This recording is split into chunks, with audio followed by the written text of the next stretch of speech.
Welcome back to another episode of the Strength and Speed Podcast. I'm your host, Strength and Speed owner, and Mudgear Battle of the Lions Pro, Evan Paris. I got a guest with me online. Before we get to her, though, a quick word from this episode's sponsor.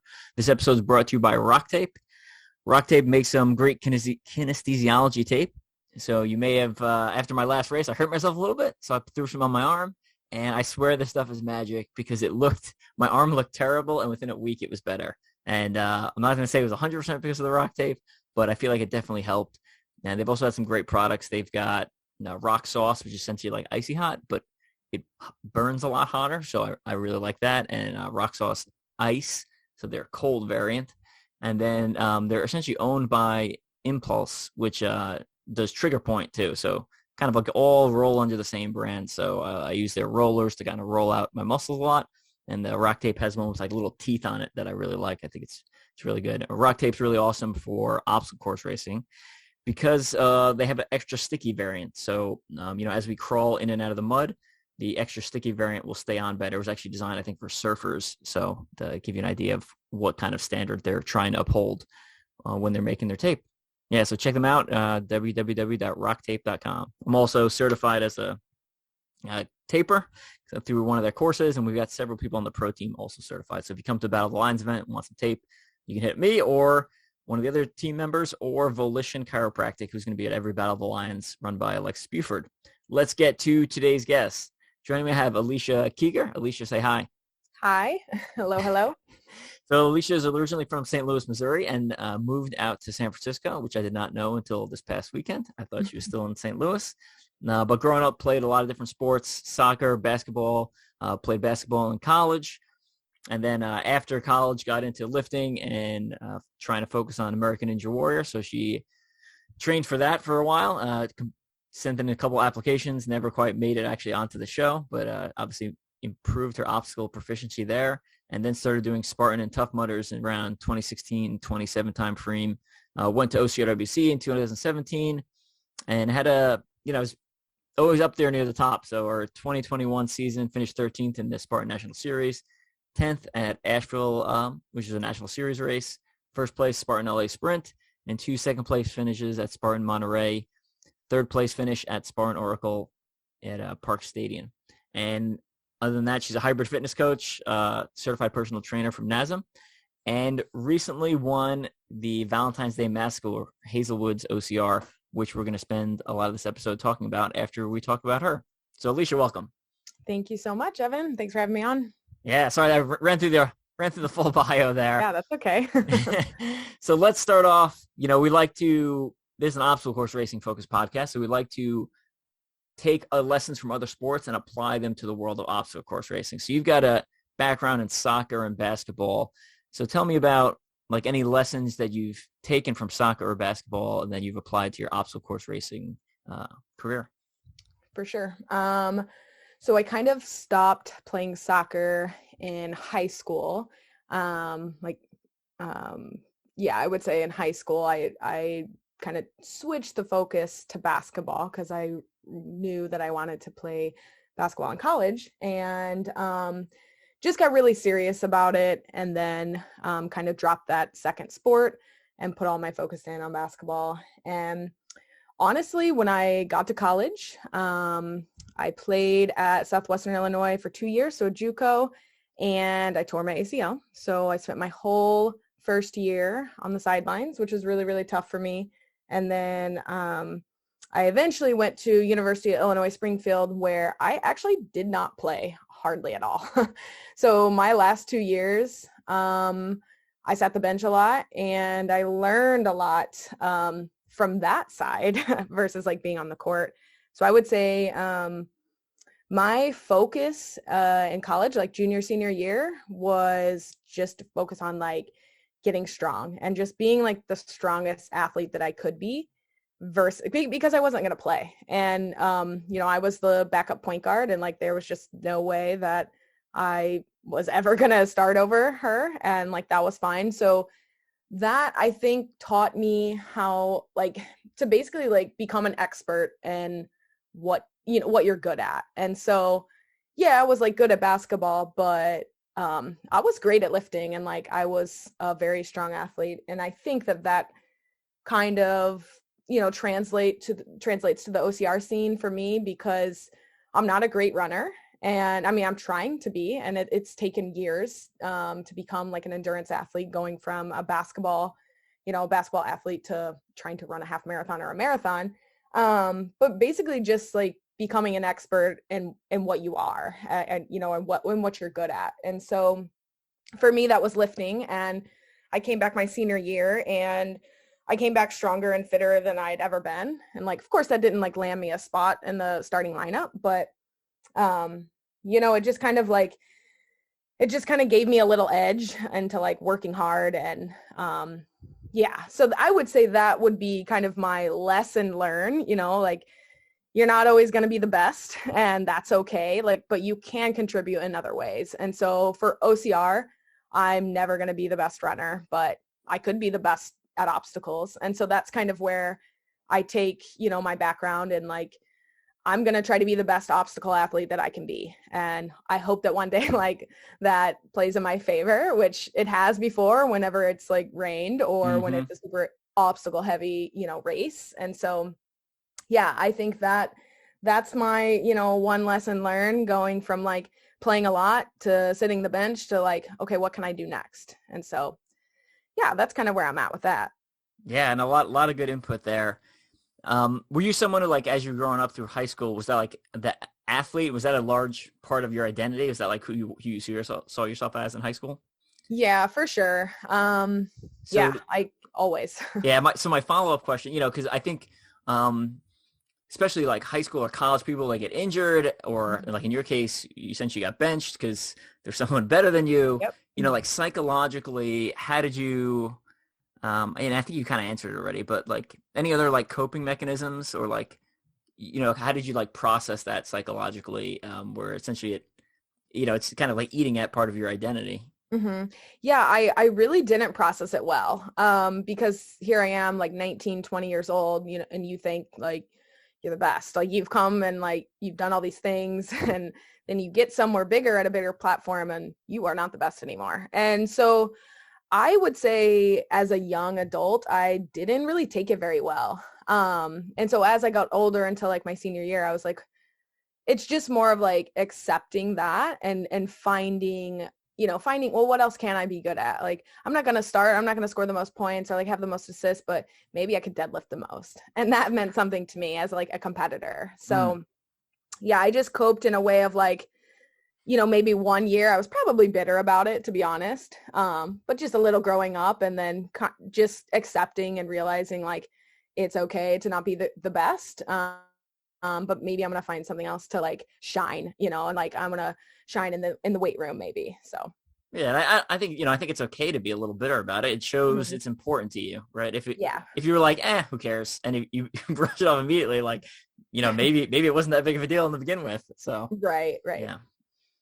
Cool. So after college, you said you got into, as we talked about, lifting, and then Ninja Warrior. So I know you were training at a pretty awesome place for a while there in St. Louis. Tell me a little bit about that. And I know it now closed, which is sad to see. Yeah, so sad. That was like my home. So Core Complex in St. Charles, that's where this whole journey started. So I don't really know the time frame, but I kind of started working there randomly. I had gone there for like an open gym, and I was like, this is the coolest place ever. I just want to be here all the time. And very, very American Ninja Warrior versus OCR. And so when I started working there, it was all about Ninja Warrior and like doing like the laches and the pegboard and the warped wall, all the things that really you don't find in Spartan now. You can find them in other OCRs. But just kind of worked my way up and had a great relationship with the owner, Brendan O'Neill. And yeah, I worked there for about 3 years. And when I started doing OCR, I was like, this place needs like an OCR team, because you're familiar with the Battlegrounds team. Of course, yeah. And got a lot of friends there. Yeah, so they were the big thing in St. Louis, and they would come and train, like Jason Brulo and like all those people would come in and train. And I didn't even know about OCR. I'm like, who are these people? Like, they just come in and do like the rings, you know, but I had no idea. And so, yeah, basically we built an OCR team after like some of us did like the Battlegrounds race. And that's where this whole thing started. So it's pretty cool. Cool. Was there any perks for being on the team, or was it just like a way to represent your gym and your community? We made a team of four males, four females. And we gave them all like free gym access, and then just kind of made up like a contract to where they had to post, and then we like ordered, you know, uniforms or like shirts for them to wear at races. And it was a great thing for like a year. It kind of fell off. Like it was hard to just like get everyone together. But that was the year that me and like most of the females, like we traveled a lot. Like we went to like California, Vegas, Colorado, like all these places doing these Spartan and like just representing core. Yeah. And it was definitely a cool experience. Like I would say people recognize the core logo because of us. And that's when the gym kind of we kind of went from American Ninja Warrior to OCR. And that's when we started really bringing in people around St. Louis to, you know, train for OCR, not just American Ninja Warrior. Cool. Yeah, I think that's cool. I think there's some good concepts there for anyone who's, you know, maybe has a local OCR or ninja gym that's looking to get the word out. You know, I think everyone, you know, most of us don't make money in the sport, so I think any sort of benefit or perk that's you can double as advertising can be mutually beneficial to several people. So right, for sure. Yeah, some good stuff there. And then when did you move out to California? Because I wasn't tracking that. Yeah, so and why? Also, why is a long journey. So I mean, just being honest, I moved out in October 2019. Okay. So I've been here almost 2.5 years, and like I had always kind of dreamt about like moving to the coast, and that was probably like East Coast or Florida when you're in St. Louis, right? It's not necessarily like the West Coast was kind of like a far big time dream. And it was very random, but I was at the point at core where I was managing, and like it was me and Brendan and like our employees and like all the guys, like everyone was super great, but like I couldn't go any further. I mean, it was either like I like have my own gym, or like I'm just going to be like managing for the rest of my life. And so I just was I was ready to take a step and try something different. And I had a friend who actually, you probably know Jake Deal, maybe. Yeah. Jake. So Jake and I were friends through just Spartan and Savage and Worlds. And we had gone to NORAM that year, and 2019. Yeah, very, very shortly before we moved. And he had been talking about moving to California, and he was like Kueker, you should come. Like, and I was like, I don't know if I could do, like, that's a big move. And he was like, no, seriously, I need a roommate. Like, if you want to come out, like, just do it. And he was like, the training out here, like, you'll be able to run, like, I mean, all year round. And he was just making it very appealing to me. And we went to NORAM that year, and he was like, I'm seriously like getting a place. Like, this is the house. And he was like, you can rent from me. And I was like, you know what? Like, I'm just going to do this. And it was definitely a shock to people. It was a shock to like my parents, to Brendan, the owner of Core. Like, it was a big deal. But I mean, it was the best decision I've ever made in my life. And it was I just like started looking for jobs, and like Jake helped me out. And I just accepted a job on Friday, I remember, and sold all my stuff in 2 days, and fit everything that was left over in my vehicle. And I drove out on a Tuesday. So like the window of like me being like, oh, I'm actually going was very small. So for like my family like my mom and my friends, like the people in my life were like, wait, are you serious? Like you're leaving? And I'm like, I have to. Like, I mean,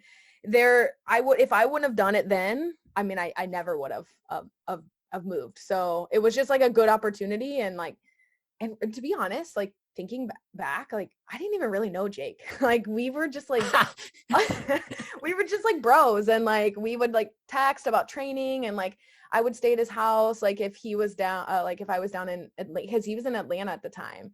And I would like stay there if there was like a Savage race there, and just like created a friendship over that. And then I was like, all right, I hope this guy's not a serial killer. No, he's a good dude. He's actually moving to Boston, and that's like a bummer. I just found that out this week. So he's still working for Tesla? He's not. So he left Tesla in Atlanta, and then came out to work for a company out here, which is where I worked when I first came here. So gotcha. Yeah. If anyone's seen that, we have a bunch of strength and speed hats. I think we sold out on the online store, but Jake was the one who had designed the strength and speed hats for the team. Yeah, so he's all about that. Yeah, the Boco trucker hats. Yeah, good stuff. So when you moved out to California, did you start working at a gym again, or what was your what did you start working? So I was in the corporate world. So I basically just worked for a company managing some people, and it was something I had never done before, but it was a gateway job. So I knew that I couldn't move out to the Bay Area and like start working at a gym, like to afford that. And like, yes, that was my next question. Yeah. Like there was definitely like, I went to work for Jake's company actually. And for about 8 months, and honestly, I hated it, and he knows that, so it's fine. And like, but it got me out here, and like, and then COVID hit, and things were just weird. But yeah, and I left that job like in the middle of COVID. It was a little risky, I'll be honest. But then I was like, I want to get back to doing what I love. And that's being at the gym. And so like I was settled here, and I was in a place where I could do that. And so I started working for a gym out here called King's Camps and Fitness. And I rarely teach there now. I only teach a few classes a week there. I do all in-home personal training at this point. But it's taken years for me to like get to where I'm at. So finally back in the fitness world though. Gotcha. And you describe yourself as a hybrid fitness coach. Define hybrid fitness for people, and what it kind of means to you? I love that. Love that question. So hybrid fitness to me is basically like all sorts, like all kinds of athletes. Like anyone could come in and do like basically like DECA, High Rock, Spartan. Honestly, like I throw like Ironman in there, cyclists. Like San Francisco is a place for just fitness in general, but there are so many different sports. And so I feel like hybrid to me is just anyone, right? Because I think anyone in their sport is always looking for the next thing. So like mountain bikers, for example, like take a mountain biker and like, can you deadlift this weight? Like, you know what I mean? Like you have strong legs, but like, are you working on that too? And so I just feel like hybrid fitness is the new way of fitness. And it's just different. You just like, it's not the same thing over and over. Like, so for me as a coach and a personal trainer, like we're always mixing it up. Like we're not going to do the same exact workout every single week. Like I'm going to throw in some stuff that you don't want to do, because that's where growth happens. So like for me, I did an Ironman because I could not swim. And so like I would consider myself a hybrid athlete because I can complete an Ironman, but I can also do a pretty fast 5K or like a stadium race. So that's hybrid to me. It's just like a mix of all like blends of fitness, basically. I love it. I mean, that's why, so my brand, Strength and Speed, essentially that's why we started, because I would, I'd go to running races and I'd be like, or like I go to my running training group and I'd be like, oh, I got a new deadlift PR. And people would be like, I don't even know what movement you're talking about. Or like, right. I'd be deadlifting with a friend and I'd be like, oh, I've got a marathon coming up in a couple of weeks. And he'd be like, how are you running like more than 5 miles, period? Right. And I just found it's much more sustainable over your life, right? So like I ran my first marathon in 2003. So like I've been training consistently for a very long time. And a lot of it was just because, I kind of bounced around and found different sports, which kept the passion alive and the Mhm. interest going, which essentially made me well-rounded. So when I found obstacle course racing, I was pretty good at it. So Yeah. I No, I love it. agree. It's very like for me, I love Spartan, right? But I'm really in this mode right now to kind of get into high rocks, but I still want to be good at that and be good at Spartan. And so it's a fine line of like, how do you do that? Like Yeah. how do you be like fast and strong, strength and speed, I guess. Boom. Boom. I feel like I should have a buzzer, Yeah, alarm going off or something every time someone says it. I love it. Good stuff. All right, so let's start talking about Hazelwood OCR. So the one we went to was called Valentine's Day Massacre. Mhm, They do a bunch of other ones too. I think you've been to mhm, multiple of them because when we lined up, let me give people a little bit of background. It's a very small event, so it's a time trial format, kind of like OCR World Championships 3K, but you're running off in groups of two. So I was paired with Alicia here, and I felt like I was with the celebrity because everyone knew who you were, and everyone's like, Kueker! Like yelling your name and stuff. yeah. So tell people a little bit about Valentine's Day Massacre, and then we'll cover some of their other events. Okay, so when actually I used to run these events, so I used to like help put them on, which is why they were excited to see me because I hadn't seen them since I moved. So when I was at Core, Brendan and I, we were approached by Doug, and we had no idea who this man was, and he is an awesome, awesome human. We absolutely love Doug. So he came to Core and he was like, I want to put on this like challenge, and like he didn't really know exactly what he wanted, but there is a park in Hazelwood that has like the Ninja Warrior obstacles. So he came to us and he was like, I want to use this park. We spent all this money on this park and I want to create an event. And like someone recommended Core Complex. So we kind of created and designed essentially the races, and like the city kind of funded it, or we like had people like help out. So because we knew people who would like build things and all this stuff.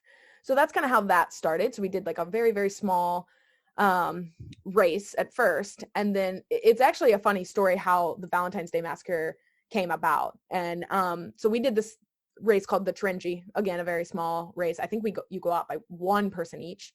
And then as we're ending this event that day, like we're out there just like having a good time. Like we were like, this was pretty successful. It's fun. Like there were people that came out that we didn't know who they were. So that was kind of the goal. And I was like, let's do like a 2-mile like race on like someone said something about like Valentine's Day. And we were like, oh, it's gonna be like snowing at that point. But that's kind of how that came about. And because the first race was a mile. And we were like, well, let's do a 2-mile. And so that's the VDM is what we call it. So Valentine's Day Massacre. And I think Doug came up with that name. And we first did it in a park that was really, really flat. It wasn't White Birch Park in Hazelwood. I can't remember the name. And yeah, we just designed a 2-mile course that was very flat with a lot of obstacles. And the first time we did it, we're out there like the Thursday, Friday setting up before, no snow on the ground. And then the Friday night before we get this huge like snowstorm. And we're out there until 10, 11 o'clock that night, and it's dark and we can't see anything. But thankfully it snowed that night that like the reflection off the white ground, we could actually stay out and set up.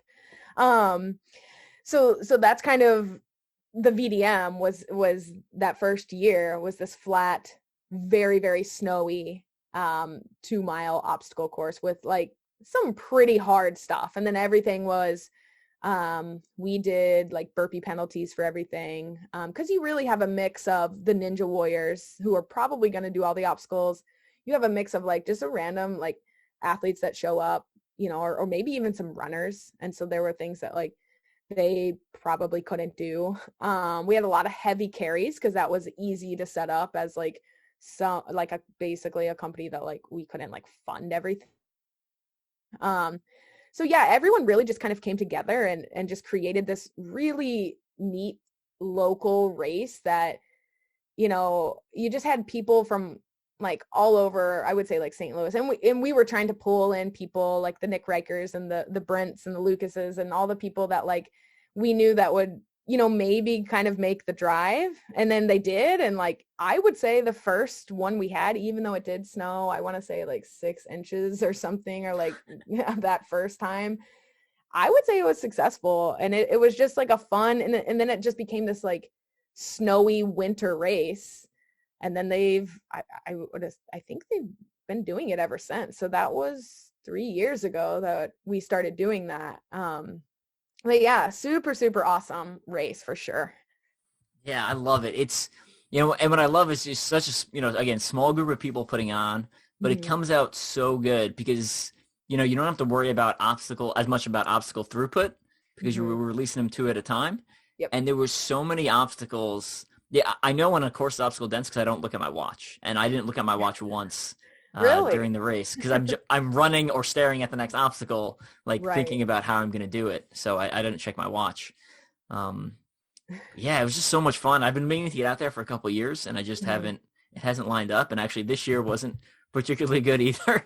But I wanted to get. There's a guy who teaches like a Greek martial arts, essentially pancration in south of St. Louis. So that's actually why I was driving out there. And I was like, well, you know, it's a bit of a far drive to learn that stuff. So like I align it with another race. And so I you know, I aligned it with Valentine's Day Massacre and then drove down for training afterwards. Nice. Okay. So that works out. Yeah. So I wasn't expecting much. And it, you know, it was just, I mean, for myself, I wasn't expecting much because I'm kind of early season, but it was so much fun because it was just, you know, dense and the obstacles were unique. And like one of the rigs was essentially, it was like unstable balance portions. So it wasn't super technical, but if you weren't coordinated, it would require a lot of time to get through. And I thought there's a lot of like jumps and like falls from kind of like large heights onto these big crash pads. Yes. And I loved that. That was to me the most fun of the entire event. Essentially, there was like one of them was like a ladder to an inverted ladder, and then you just kind of fell from. That one was kind of scary. I know, that's why I liked it. So how high up do you think we were? I mean, at least 10, 12 feet, right? Yeah, at least. Yeah, I mean, depends where we're measuring from, but it's it was quite a drop. So I liked it because it, you know, rewarded a little bit of daring, you know, and kind of committing to a lot of these moves. Yeah, it's cool. Those mats, that's a fun memory of when and where we got those mats. Because again, like not being funded for something like this, you really have to do your research. And in St. Louis, like there's not a whole lot of obstacle. Like we were the only people that did this obstacle thing. And so some gymnastic place, I want to say, was going out of business or something. And I remember going out to this, I don't even know, it was like a far drive. And we just bought like 8 of these huge crash mats because that was a big concern with safety. Obviously, the city, like, you know, that's important, especially when you're having random people that we didn't even know come in and do these like swinging obstacles. And we were always like very like conscious of safety, and those mats those are everything. Because I remember telling Doug, I'm like, once you get these, you're set. Like these are perfect because no other races really have that. A lot of times you're falling on hay or like concrete or grass. And so I really do like that part of it for sure. Yeah, like right at the beginning of the race, we ran through a skate park, went over a Tyrolean traverse, and there's one of those mats underneath. And then you kind of ran out the little quarter pipe, and then you essentially jumped over the railing. Yeah. And again, there's another crash pad below, but like, I mean, I committed to it, and you know, very safe. I mean, there was a ton of cushioning.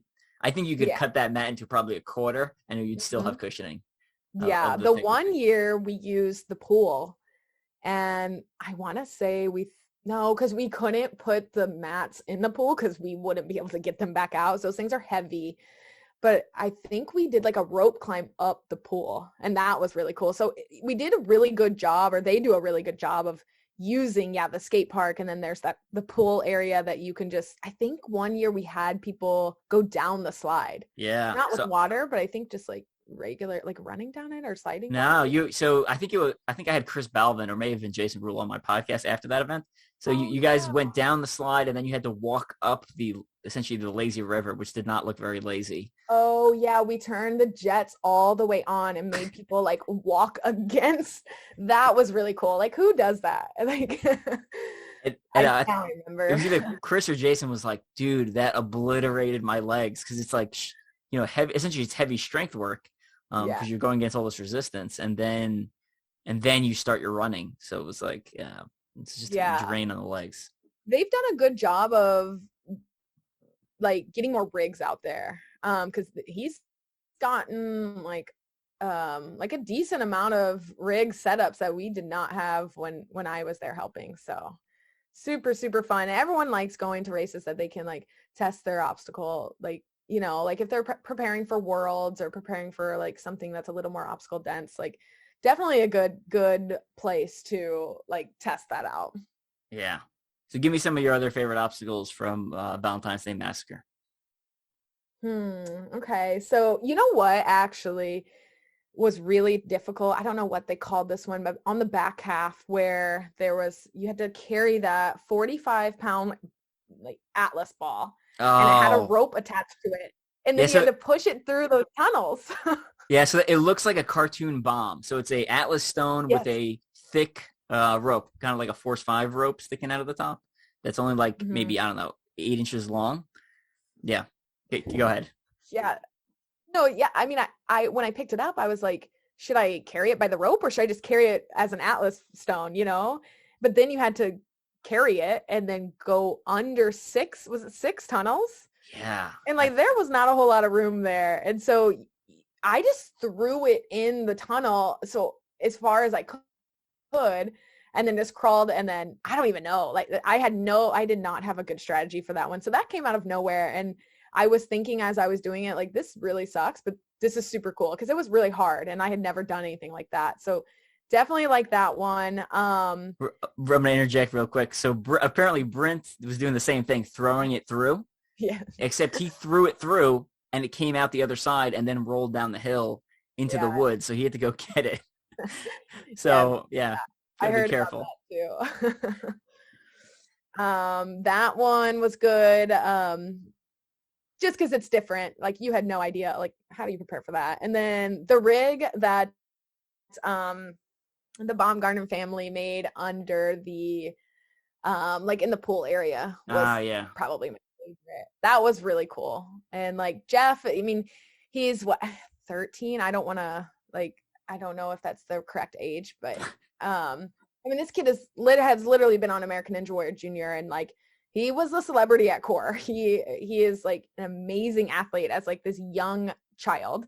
I mean, I knew him when he was like so young. He's like almost a teenager now, but he created this and like designed this thing and they just like put so much time and effort into it. It was really cool. That was like the slider. So you just kind of like slid down and I skipped the tire. Did you skip the tire?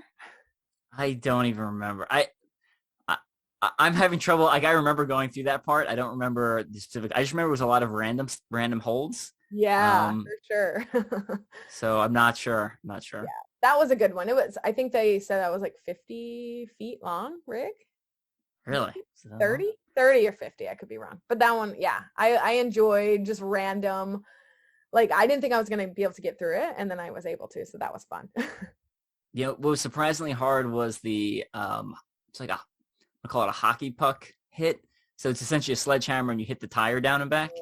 Yeah. But I don't know why it was so tiring, but I was exhausted. It was uphill. Yeah. I mean, sledgehammering a tire in general is hard, but doing it uphill, that was tough. That I think that took a lot of time for a lot of athletes for sure. Yeah. It was fun. But again, I can't encourage people enough to try some of these local brands out because, like we were saying, you can't put 50 obstacles in a Spartan race, right? Like there's too many people that would require too much money and too many lanes.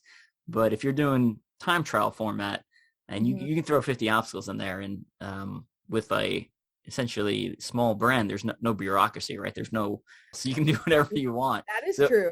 And people respect that too. And I think as long as you go in with an open mindset of like, hey, this is a local race, like they're probably not getting paid to do this. So go in with a good attitude and just have fun with it. Like that.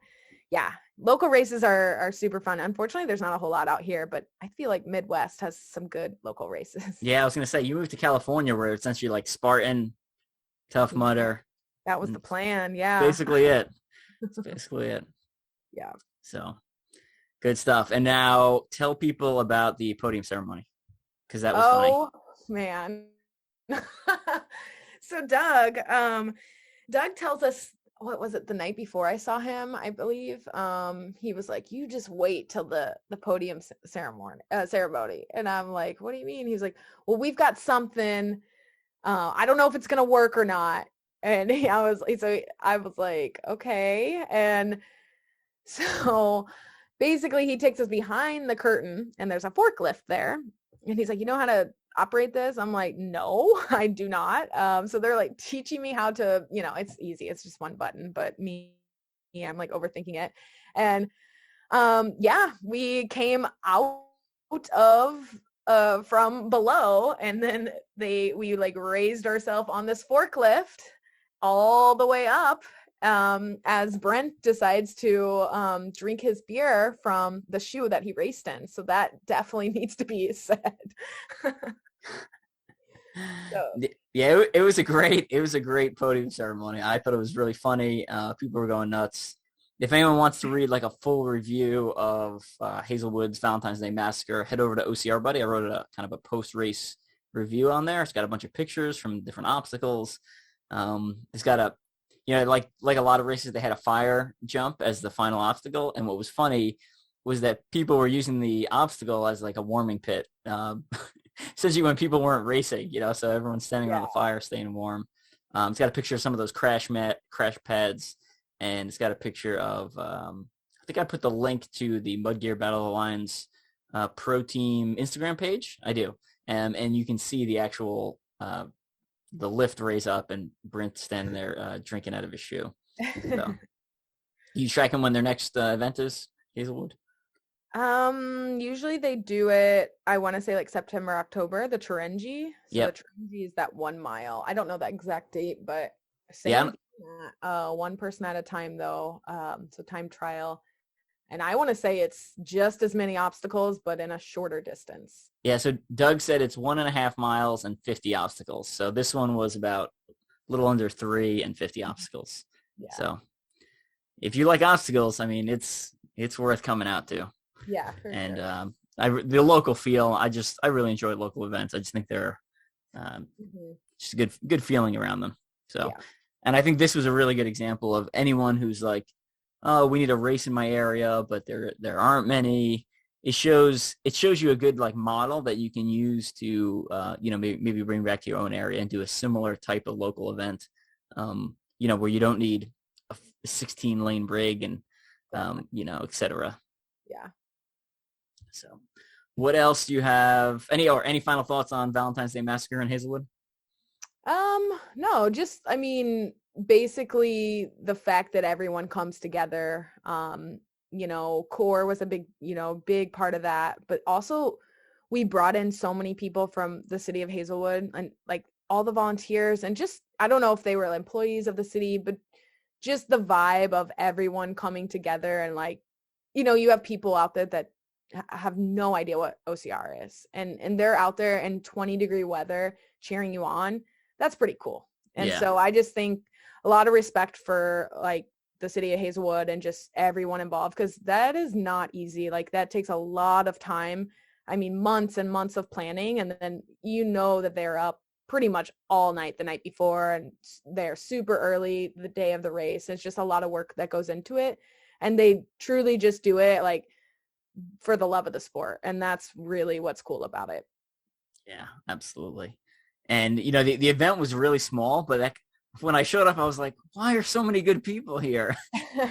So, like we had, so obviously Brent Hastert from the Mud Gear Battle Alliance pro team was out there. Lucas Fanensteel, who used to be on the CTG pro team, was out there. You were out there. Now, one of the recent winners from Phoenix OCR, I can't remember his name off the top of my head. Leo, I don't know Leo's last name. I don't know if that's. Oh, yeah, Leo. That's not what I was talking about, but Leo was there. Leo Armenta. So from Good. Strong as Oak, who's like regularly on the podium. So yeah, I was like, oh, off-season race, small event, it'll be no problem. I show up, I was like, what in the? Why are so many good people here? So turned out well though. So did we say how you did? I can't remember. I think we implied it. Yeah, that was fun. That was the plan. So I came in second for the men behind Brent there. Yeah. So I like we said, I ran with Alicia, who I'm gonna credit me. I'm gonna take credit for your first place because I was pacing you, and also for my. For sure. I'm also gonna take credit for my second place because there were a couple times, especially in the first half, where I'd be running and I'd be like, "All right, doing good," and I'd be like, "Damn it, why is Alicia so close?"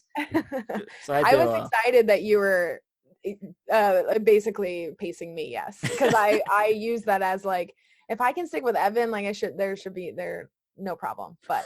You ran away from me in the second half, I believe. I did. Because I was getting upset because you were still. I could still see you every time we we looped back towards ourselves. So I had to turn it up a little bit. Yeah. Good stuff. All right, what do you have coming up for 2022? The rest of the year. So many things, but it's finally finalized, I would say. So next weekend, I'm actually going to High Rocks, New York. And so I'm going to do mixed doubles there because I'm doing the US National Series Spartan. Okay. So I'm going to do the first 4 National Series races, which is kind of going to be my focus. Then I've got that full Ironman in October, and which likely means that I will skip the 5th National Series race in Canada. And, then I'm planning on doing OCR Worlds. So nice. I have not been back there since the very first year, which was 2017. And I had no clue what I was doing. And it took me 5 hours and I got my band cut. So, I mean, a lot has changed since that day. And I'm definitely excited to go back and try to, I mean, I've got big goals. So I'm excited for OCR Worlds. I would say that is probably my A race for sure. And where is your Ironman? Ironman is in Barcelona. Woo. So yeah, that's gonna be a big deal. So originally my all out plan was to go Spartan National Series, do the whole entire series, and then I got invited to this full Ironman, if I did not say that. And by Athletic Brewing. So they're super, super great and invited me to come compete at the full Ironman. And that's going to be, October 2nd, which actually falls a week after OCR Worlds. So it's a lot going on, but I talked with my coach and it makes a lot of sense.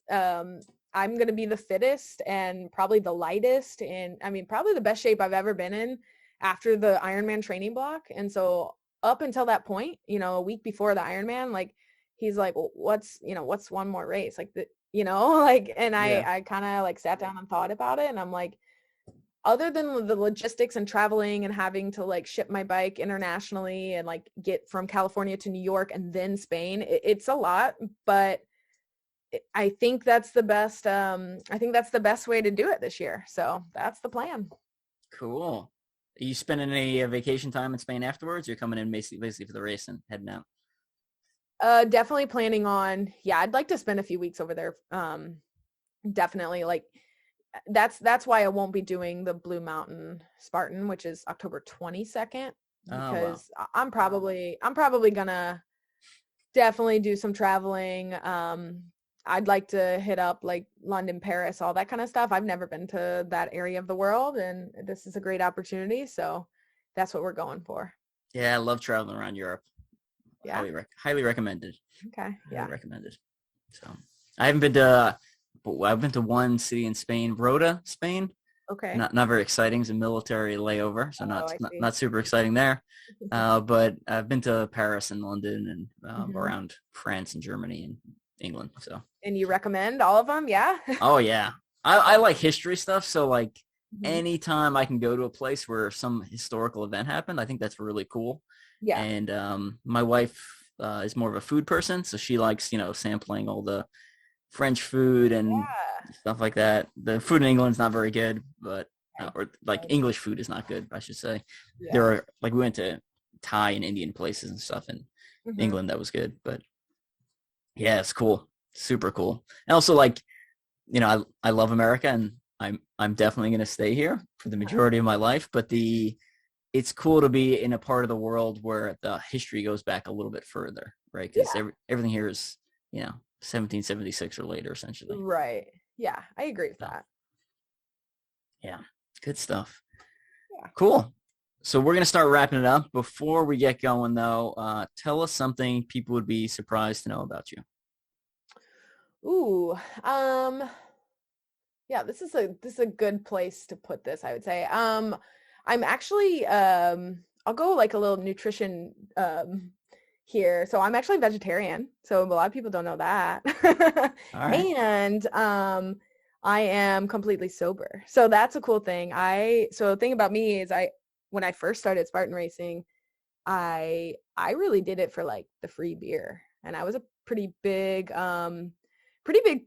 drinker, I would say. And then the pandemic hit, and that's when I kind of changed my life and Hmm. like just went all in on like trying to be sober. And not that I like had a problem with it, but I mean it definitely like compromised like my training Yep. and just my lifestyle in general was I don't know, my mindset was different. And so I remember like after my 30th birthday, out here in San Francisco, I woke up the next day and I was like, I don't really want to feel like this anymore.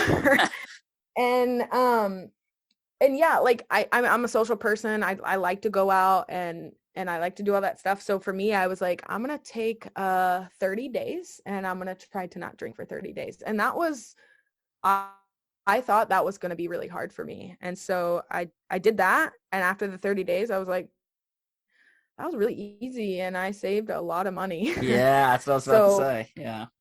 yeah. And all the bars were closed at this point. And so I did that and then kind of became like vegetarian at the same time and really ramped my training up, training up at that point. And I really like, it changed my life. I mean, I'm not saying like go vegetarian and like stop drinking, but that worked for me. And so it just really like, I mean, and of course that's like the California thing to do is to like not eat meat. I mean, I do eat like pepperoni pizza. So that definitely, So that's a mostly rant. vegetarian, mostly. I am vegetarian plus pepperoni. So, yeah.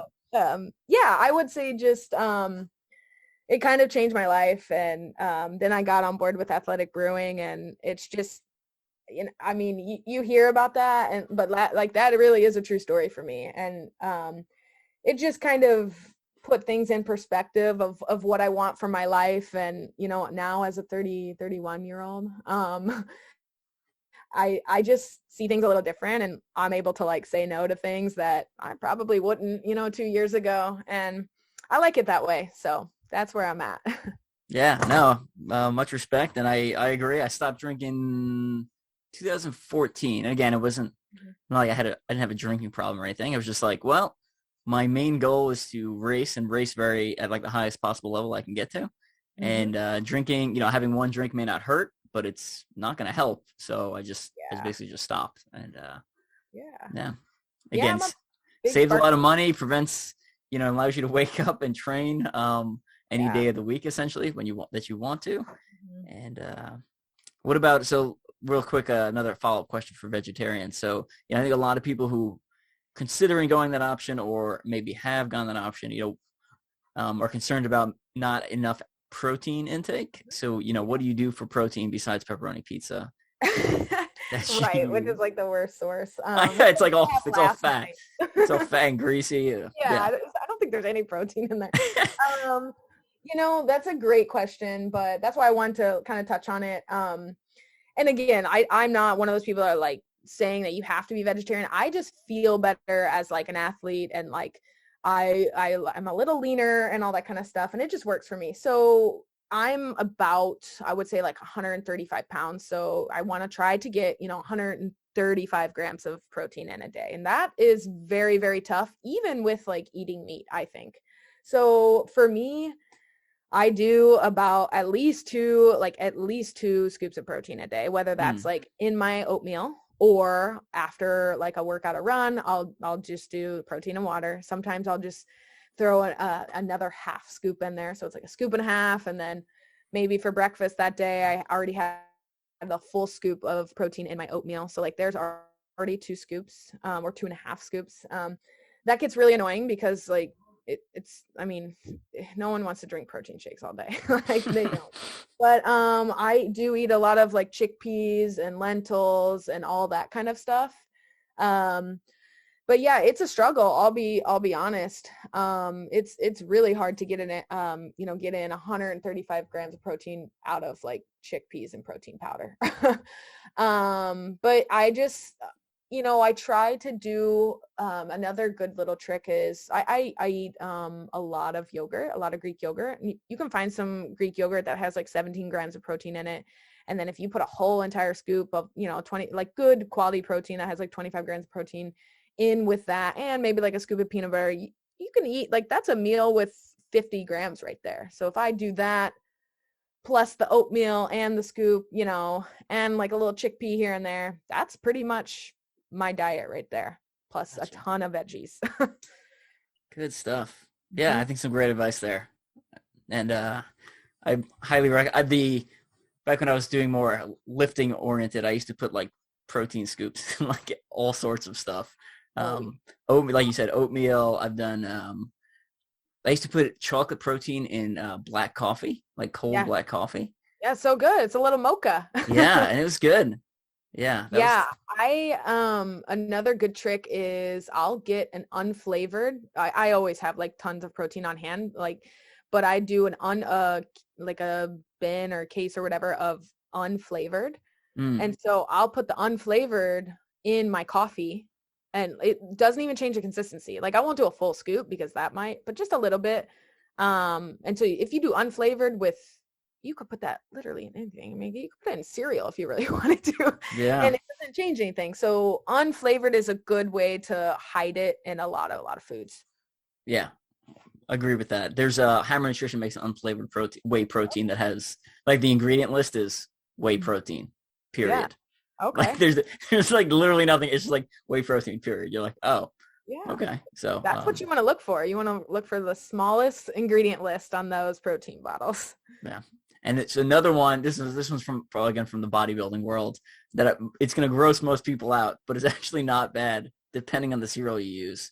So I've done this multiple times. I used to do it actually pretty regularly. I've actually put egg whites instead of milk in my cereal and just eaten them like that. Interesting. So that's another one. If anyone's really adventurous, but if you use a really bland cereal, sometimes the consistency you're like, maybe not. But just for those who need more protein, right? You need protein for your protein. So I'm over here thinking like, I'm gonna go try that. Yeah, if it's a little bit of a sweeter cereal, it's a little bit better. But yeah, I've done it before. And if you look on the egg white boxes, if you buy them in boxes, it says you can pour it directly into your smoothie, right? So you don't need to cook it. So, you can pour it into anything at that point. Yeah, that is true. Just drink an egg white liquids. Yeah, I wouldn't just drink them straight. Again, the consistency is it's a little slimy. So yeah. All right, we're gonna let you go. Any final shout outs you want to give? Friends, family, sponsors, etc. Yeah, all the friends, all the family, they know who they are. And then, just the gym I teach at, it's called King's Camps and Fitness. It's a really good community there. And then obviously Athletic Brewing, they are awesome. And Hazelwood OCR, of course. And that's pretty much it. Cool. And where can people find you on social media? Yeah, on Instagram, I'm just Alicia Kueker, Kueker, with the number 3 at the end. And you can find me on there. Cool. And for our listeners, you can head over to the teamstrengthspeed.com store. I got articles publishing on Team Strength Speed on a pretty regular basis, about every 2 weeks. So check back in our blog. And then obviously we have Bleg mitts, all sizes and styles for sale, the extreme and the light. And then got my usual plethora of books that are available there. The new Strength and Speed's got the Elite Obstacle Course Racing. I just got a couple more copies in. So I actually need to update the website, but I think it says only one is left. But I got those in, and then my new book on endurance, so a practical guide to, I should learn my own title of my book better. It's a practical guide to achieving like superhuman performance or something like that. I can't remember the exact name of it. But basically I took quotes from podcasts from people like Alicia that have, improved their fitness and at a high level, and I essentially used it to assemble a book of kind of advice, like practical advice that you can actually use. And instead of just being like, be a better runner, right? Like it really focuses on the mental side of things and allows you to look at your performance and try to evaluate it and find ways to get a little bit better. So you can check that out. It's going to be on Amazon, hard copy and digital, and that should be up for sale at the end of April. And I believe you can find it online now. So I've got like kind of a pre-order thing going, but end of April it'll be available and shipped to you. So check that out. And then other than that, a lot of articles on various websites. OCR Buddies got an article about KC OCR Double Down. So we've got 2 weekends where it's KC Timber Challenge and then another race. So one of them's Battle of the Lions, and then another one is KC Timber Challenge and Mythic Race. So Mythic Race is the new obstacle course race in, I'm going to screw up the name, Benton or Benson, Missouri. I don't know. Will's going to yell at me, but this is the new Mythic Race going on in April. Make sure you check that out. They've got a 5-hour and a 5K option. So it's going to be a lot of fun. And what was the other article? I've got a couple of reviews up on OCR Buddy for high elite stuff. And then there's an article about, it's called OCR with Grandpa. So my dad did KC Timber Challenge Yeti with my daughter. So he's 74 years old, and just kind of talked about the experience of going through the course with my dad. And so I enjoyed writing that article and sharing it with the world. I've also got an article up on Tiga Tactics. So I had the martial arts guy, Patrick Wong, on the podcast a couple of months ago. Wrote 2 articles for them. One of them is about getting functional as soon as possible, and the other one's called Think Like a Bad Guy, Act Like a Good Guy. Basically, if you want to improve your self-defense, you need to have the mindset of a bad person, then you just kind of reverse everything so you know what to defend against. And then I've got articles on the OCR report, so check that out too. Not sure if we are publishing my OCR Pro League concept on the OCR report or what we're doing with that, but you're going to want to check back on the OCR report. Got some good stuff coming up on there. And then Mudgear also. I just sent over 3 articles from Mudgear. It's busy as always. I'll stop talking, let everyone get on with their day. Thanks again for joining us. And I think we're sticking to probably about 2 episodes a month moving forward just because my schedule is a little bit crazy. So Alicia, thanks again for coming on. Yeah, thanks. This is fun. Thank you so much. Good talking to you. And we will, I don't know, I'll see you at Worlds if I don't see you before then. Yeah, see you at Worlds. All right. Catch you later.